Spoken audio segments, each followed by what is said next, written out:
Okay, here's a good question. And to solve it, we'll need to use this formula. P of t equals P0 e to the kt.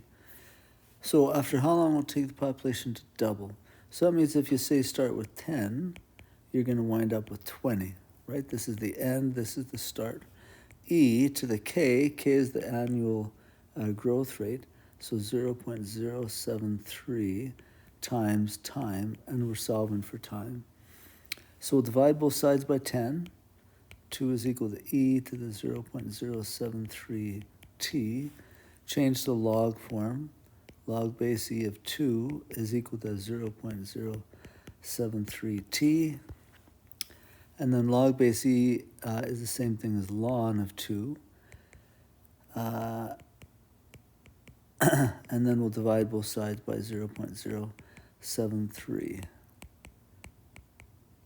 Okay, so t is equal to, do that on your calculator.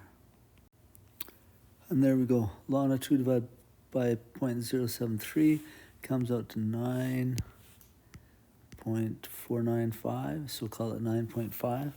So 9.5 years for your money to double if you get 7.3% interest compounded continuously.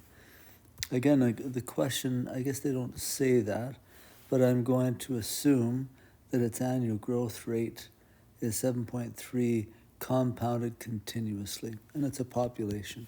So that's the right formula.